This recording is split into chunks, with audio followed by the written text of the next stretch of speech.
Welcome. I'm Carl Frederick, and I will be interviewing individuals for Kenosha Voices, an oral history project of the Kenosha County Historical Society in conjunction with Kenosha Community Media. I have worked in newspapers for more than 40 years as an editor and a reporter.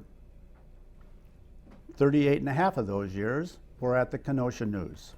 I am also a member of the Kenosha County Historical Society Board. We hope you enjoy these programs. I'm speaking with Rob Greskoviak, the owner of Villa de Carlo. Thank you for joining me today. Thank you, Mr. Fredericks. Okay, what is your connection to Villa de Carlo? You're the owner today.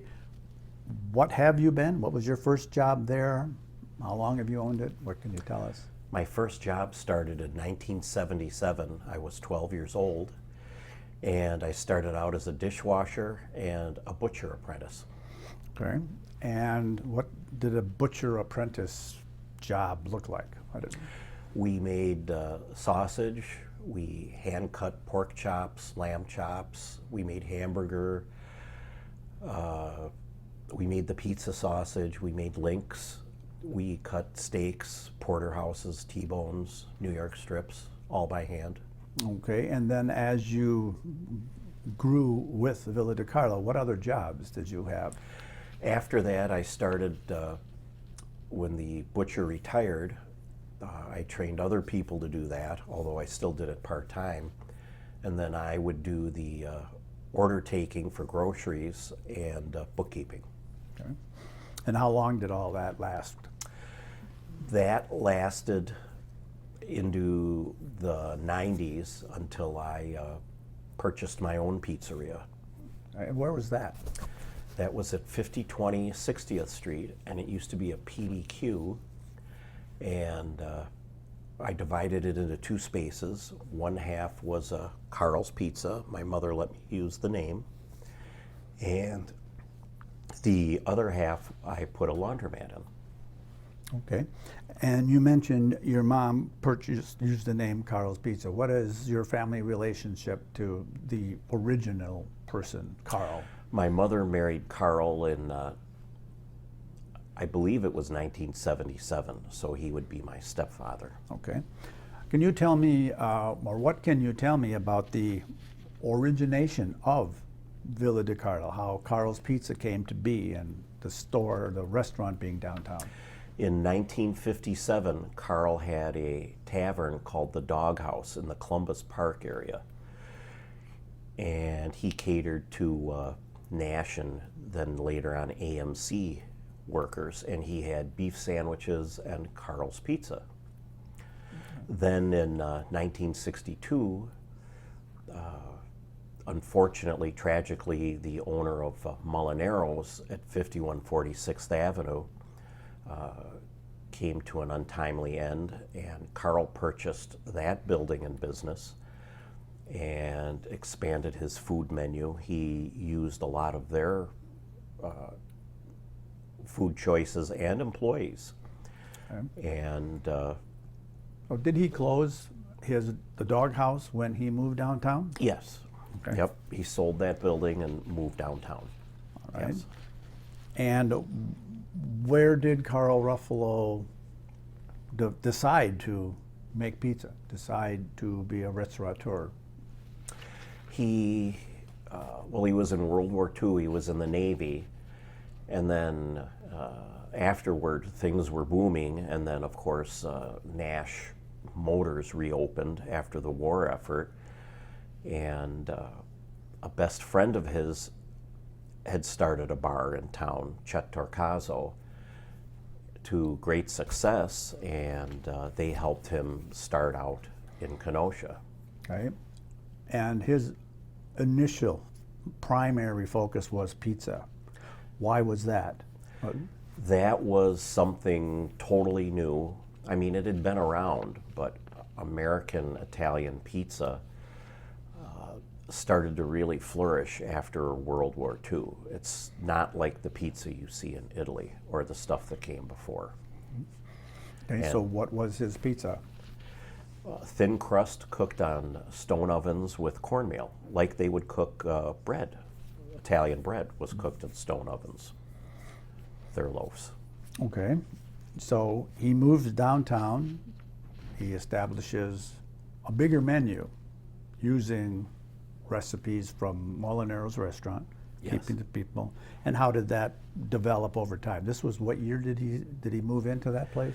62, and at first he just had pizza and sandwiches, and then they had a neon sign on the front that said chicken, fish, and spaghetti. So it was a simple menu, and then over time they started expanding it, and they had lasagna, and then they started making their own raviolis, which we still make our raviolis and lasagna today. And then in the 80s, they started adding more and more items. Supper clubs were still flourishing, so he included steaks then at that point, and did that. Okay, and all this while you're still involved in the restaurant? Yes. Okay, and you were doing mostly bookkeeping and some butchering, cutting? Yes. Carl became ill and passed away in 1984. So then after that, it was my mother and brother and I running the restaurant. Yeah.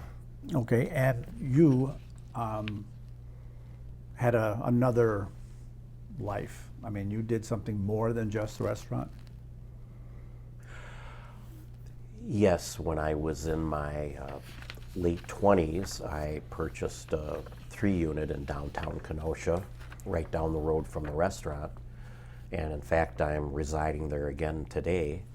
And I rehabbed that and rented it out, and then I continued on and kept buying income properties. At one point, I had, proud to say by myself, 250 units.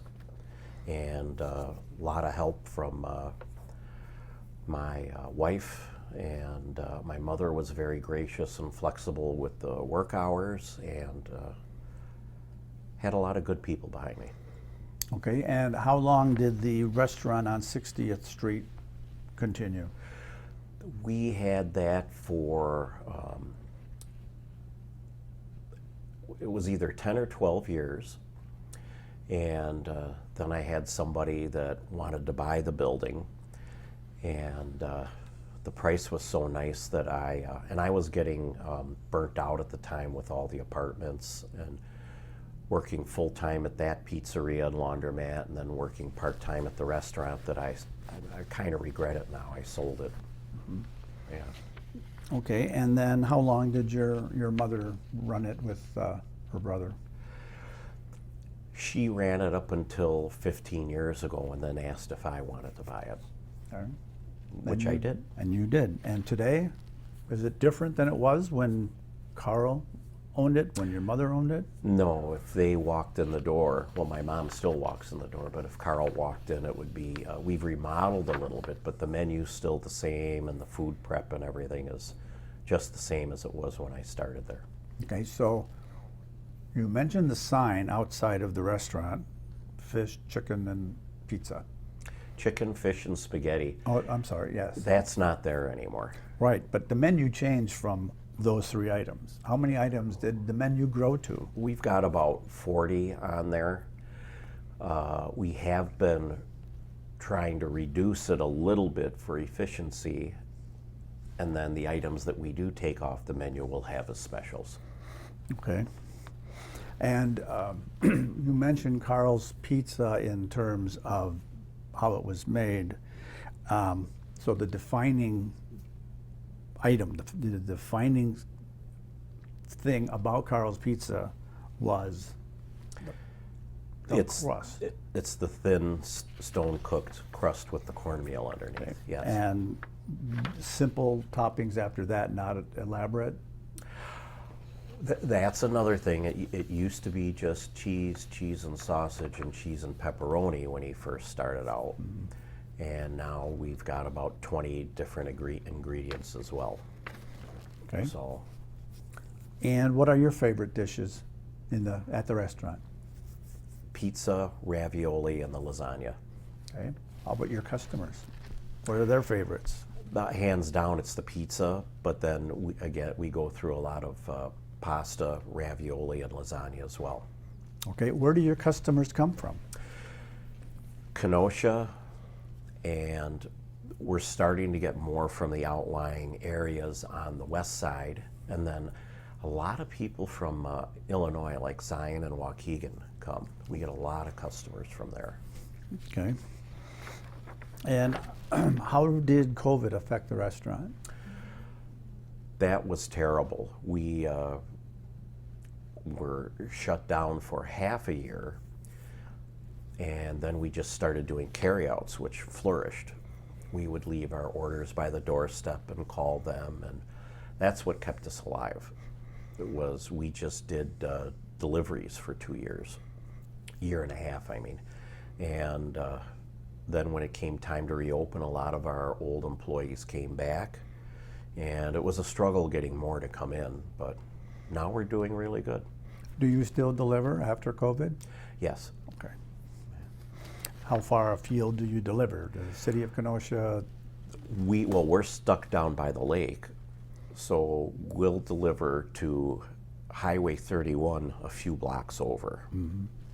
And then north we'll go to County Highway E, and then south we'll go to 116th, 114th.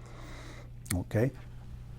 You mentioned initially after COVID having struggled getting additional employees, and now you said you're pretty good with the number of employees that you have. How long have you had some of your employees? Well, one person that retired when COVID hit, she was there 45 years. We had another waitress that was with us for 20 years. We have a cook that's stayed with us. He's been with us over 35 years, our main cook, our head cook, Pat. Okay. Did you serve lunch at some time? Yes, during the 80s when the downtown was still somewhat busy and you had Wells Company and Frost open, Mayflower Moving Company right by us. We were open for lunch for around 10 years, yeah. Okay. And then you stopped serving lunch. Yes. Do you see that in your future again? I was just going to say that.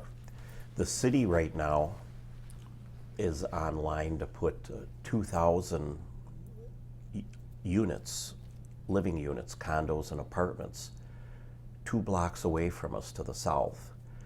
And we already have a developer down there that is putting up 120 units, along with Bear, who started down there with the Wells Company. He put up 100 units. So we're going to have quite an influx of residences in the downtown, and then I think it'd be worth our while to open up for lunch again. Okay. Do you have other family working in the restaurant? Yes, my son is taking over running it, Jacob, and my daughter does the bookkeeping in the morning, along with my sister-in-law. Okay. And you mentioned the potential of opening again for lunch.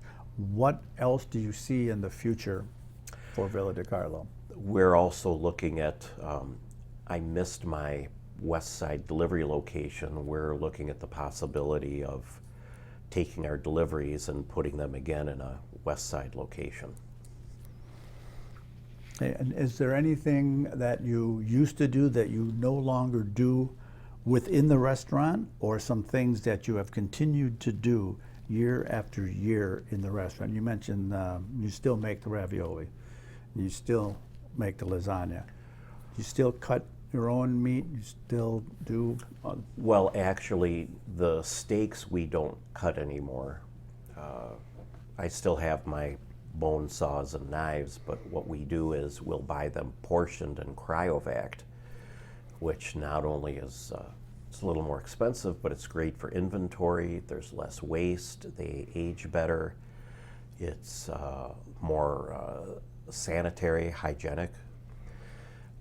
So I think that's an improvement. We used to cut them and age them in the pans, and I'll still do that for my family and age them for a few weeks, dry age them.